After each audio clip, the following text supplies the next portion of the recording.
Abakunzi ba Bingwa News TV murabibona rero ko igikorwa kigiye gutangira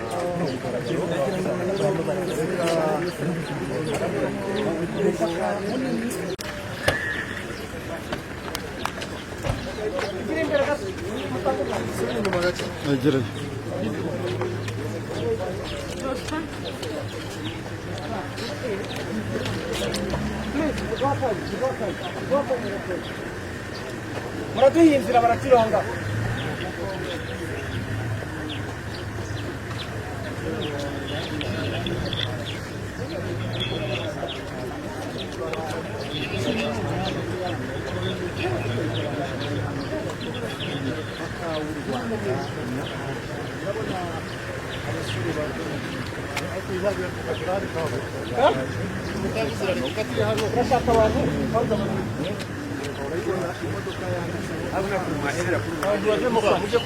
mujye ku ruhande muduhinzi on demande la course de s'éloigner un peu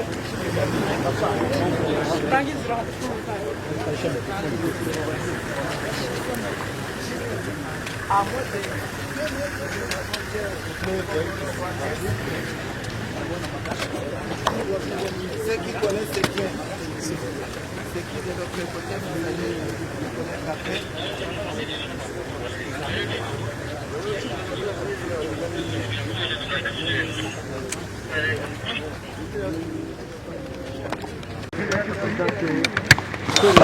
Gakwerere Sitani uyu nguyu gafite nk'uko za Kibungo imyenda ya FRDC amakamera ni menshi, abanyamakuru bo mu Rwanda, abanyamakuru b'i Burundi. ubona ko rwose abantu bose Selon les confrères rwandais qui connaissent bien, ils disent qu'il s'appelle Gakwerere Sitani. Il est bien entendu de notre pays et il va laisser la tenue de notre pays pour rentrer chez lui comme ça. On nous dit qu'il est natif de l'Est du Rwanda. On dit qu'il s'appelle Zepar. Alors, il est là. Donc, c'est très difficile d'avoir ces images. Pas moins de 200 journalistes, caméramens, reporters, photographes. Si vous voyez qu'il n'y a pas les images fixes, allez-y comprendre. Donc, voilà, il avance avec la fille, avec sa fille. On dit qu'il s'appelle Gakwerere général, comme le confrère rwandais.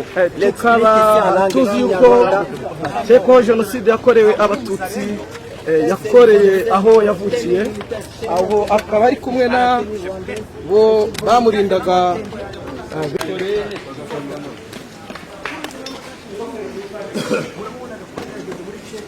kwerera n'uwo barimo basaka kugira ngo n'abasirikare be barebe ko nta kibi yaba yinjiranye mu Rwanda. Uwo niwe Gakwerere alias yari yungirije bakaba bahaga amabwiriza yo bita sikofu ngo ibibuga b'ibitaro bishobora fayinali rero mu ntara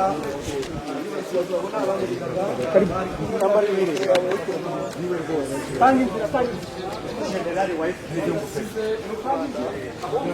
uwo nguwo ni umwe mu bari kwaka ingofero ya FARDC abonye atahita, ariko ni ingofero isanzwe.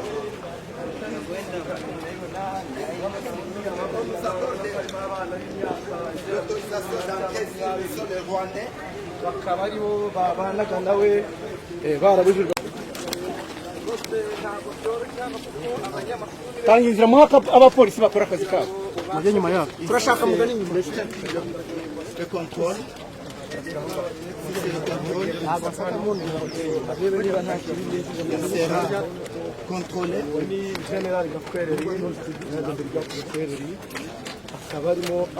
Il est contrôlé par la police rwandaise. Nous sommes General Gakwere wabaye muri fare le premier FDR akaba yari yungirije General Omega mu bihe bitandukanye bivuye akaba yaragiye agaragara avuga amagambo yo gusebya u Rwanda ariko ntabwo yavuga igihugu cy'u Rwanda ngo bikugwe amahoro cyangwa ngo bikorere nabi aba niba rero mwamurindaga nawe sindi kuza kubona ipeti ryiwe ariko yambaye imyenda ya FARDC urabona ko yambaye imyenda ya FARDC yaba hasi cyangwa hejuru bitandukanye no remettre les habits de l'armée de notre pays. nawe ni wamurindaga urabona ko la tenue congolaise, la tenue militaire rwandaise, non, c'est la tenue congolaise. Selon les sources dignes d'histoire, comme le confrère Kenyarwanda le parle, il est accompagné avec 14 éléments de sa garde.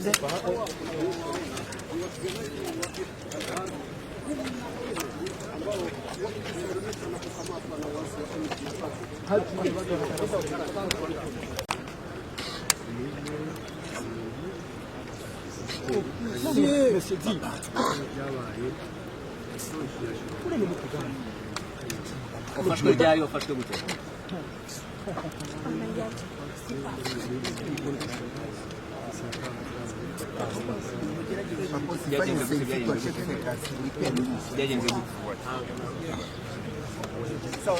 En français, s'il vous plaît, en français, une question en français, parce que vous parlez en Kinyarwanda. Comment vous Monsieur Gakwere, comment veux-tu J'ai posé une question, monsieur. Gakwere, parlez-nous. On nous refuse qu'il nous parle en français. Il a parlé seulement en Kinyarwanda. Gakwere, en français, en Kiswahili. Aye bali kukamata, tuambie kidogo. Kidogo. Gakwere, ko twumva ko ari wowe urubitse gatubutse ka FDR ugatsimbye.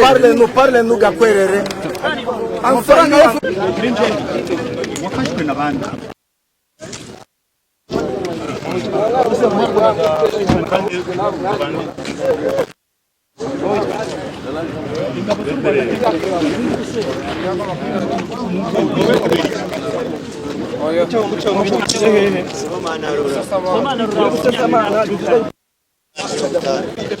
wagiye muri Kongo ryari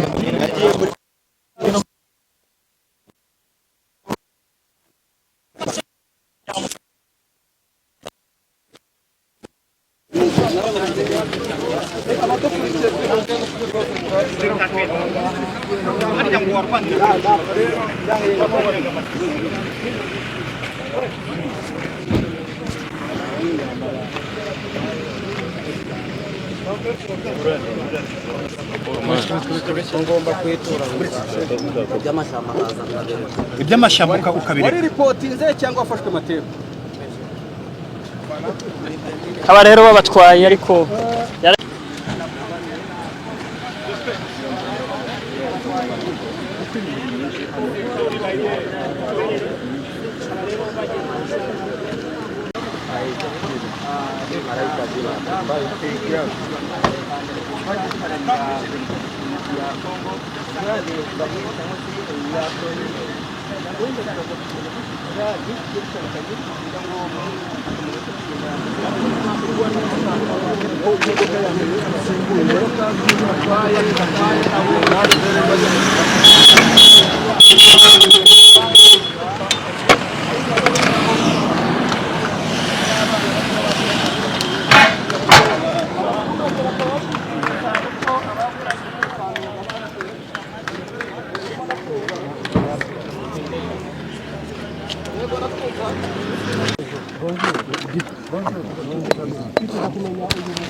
komanda uvuye ahangaha Colonel Jimmy yamaze kubivuga aba ni abasirikare b'u Rwanda bayobowe ba FDLR bari bayobowe na General de Brigade Gakwere harimo aba officier bandi abaletona koloneli, abamajoro, abakapitene no kumanuka hasi. Bafatiwe rero mu ntambara zimaze iminsi zibera hano iwacu muri Kongo, Uburasirazuba bwa Kongo. Bafatiwe ahantu hatandukanye, ariko we bwite yafatiwe muri umujyi wa Goma, aho yari yihishe apanga ibitendo bibi byo kwica abantu, byo kwica abakongomani. Uzi FDLR zimaze imyaka 30 hano mu Burasirazuba bwa Kongo, zimerera abakongomani nabi, zibica, zibambura ibyabo, zifata abagore ku ngufu, zikora za kidnapping no gushimuta, zisoresha imisoro ku bene gihugu kugira ngo umukongomani agere mu murima we ajye guhinga akagomba gusorera FDLR umunyamahanga. Nibyo bintu rero byatumye duhaguruka twebwe nka Alliance Fleuve Congo M23 kugira ngo duhagarike ibyo bintu. Ibyananiye communauté internationale murabikoze n'iki mu barwanyi bangahe? Aje mu Rwanda hamwe n'abandi bamucungaga 19 bose. Harakurikiraho iki rero nyuma yuko mumufashe? Se niwe mu FDLR mwari mufitire wenyine? Oya, barahari benshi, turimo turabashakisha nabo. Barahari benshi barihishe mu mujyi wa Goma hariya no cyane hafi y'Ikirunga. Hariya barihishe mu ijoro bajya bakora ibikorwa bibi by'ubujura n'ubwicanyi, bakomeje kubikora, ariko tuzabihagarika. Niki mubwira communauté mpuzamahanga yakomeje kubakingira ikibaba bagakomeza gukora ibikorwa bibi mu mujyi wa Goma? Communauté internationale turayibwira ngo yereke abakongomani dukemure ibibazo byacu. Turashaka ibiganiro by'amahoro na leta yacu, turashaka ko aba banyamahanga bose basubira iwabo. Niyo mpamvu tubashubije igihugu cyabo. Mwabonye ubushize abasadek twasubije mu gihugu cyabo, aba mercenaires babandi abacancuro twashubije mu gihugu cyabo. Rero nta banyamahanga tugishaka ku butaka bwa Kongo, turashaka abakongomani hagati yacu dukemura ibibazo. Ibindi butumwa ku bitwaje intwaro bahari, abandi bitwaje intwaro, abakongomani bose twarababwiye, murabizi, twababwiye abakongomani bashyira intwaro hasi, bajye ku kibuga cy'umupira hariya cya Stade de l'Unité Igoma, baze bona abakongomani bafatanye n'abandi tubohore igihugu cyacu. Naho abanyamahanga bo batahi wabo bagende basubire iwabo, ntacyo tubashakamo. Muravuga iki kuba FDLR n'abandi basirikare muri MONUSCO bizagenda bite? Muzabarekerayo, muzabasaba? Nabo bazasohoka umunsi urahari. Uzi tumaze iminsi muri aka kazi duhora kuri uyu mupaka, urumva, nabo rero barakurikira. Tuwashimira murakoze. Chez nous en français maintenant. OK. En français en Swahili n'abarundi gasade ndetse na MONUSCO. Urumva babahaye byose, babahaye imbunda, babahaye imyenda, babahaye ibishoboka byose, kandi gahunda bari bafite ntayo ni ukurangiza gahunda bari bariko hariya bamaze gutsinda M23 bakambuka hano bakaza kudistroyinga iki gihugu. Barabigaragaje ejo bundi imbunda zose bakora iki bazerekeza kwa Kiswahili kwa sababu ya Kongo. Sababu ya Kongo. Chenye nilikuwa nasema, naambia wenzi wetu hapa, unajua walikuwa wananiuliza kamata watu wanawaleta kwenyu inawaonyesha nini? Hii chenye inaonyesha kila siku gouvernement ya Rwanda yenye ilikuwa inasema FDLR inatumika na gouvernement ya Kongo, inatumika na ile coalition yenye walileta Warundi, machineries, mercenaries, alafu na MONUSCO na wazalendo. Hii sasa ndio kionyesho kabisa. Hakuna mwenye atarudia kusema kwamba mara Rwanda yenye nasema sio kweli. Hata wenyewe huko generali hapa anakubali kwamba walikuwa wanatumika na nani, walikuwa wanapata usaidizi kutoka kwa ile government. Sasa huyu serikali ama huyu jeshi huyu unamjua kama jeshi ya zamani ya Rwanda?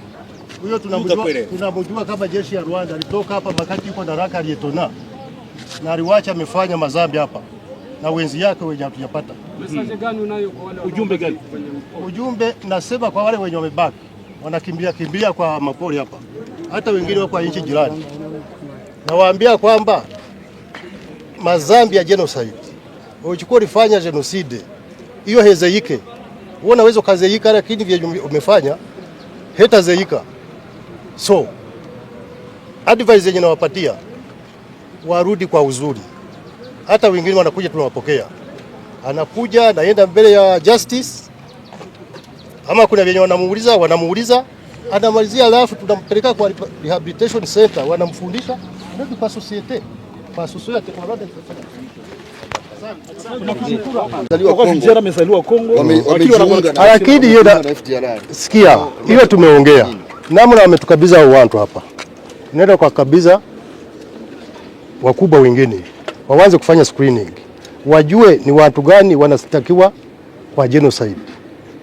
Ni watu gani wanastakiwa kwa aina hii. Alafu wale wenye wastakiwe, wale wenye walizaliwa huko na wastakiwe genocide, wastakiwe nini, watawapeleka kwa Mutobo, sijui najua, rehabilitation center.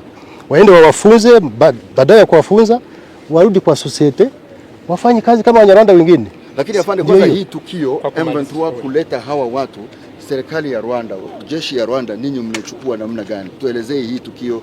FDLR general anakuja anapatikana mkono ya jeshi ya Rwanda, ninyi kama jeshi ya Rwanda mnachukua namna gani? Sisi tumefurahi sana, tumefurahi sana. Yani M23 kupigana nao pale na kuwakamata, walikuwa wanasema, namna nilikuwa naongea na yule komanda kwamba FDLR ilikuwa inaua Wakongomani pale, inawanyanyasa, inawaiba.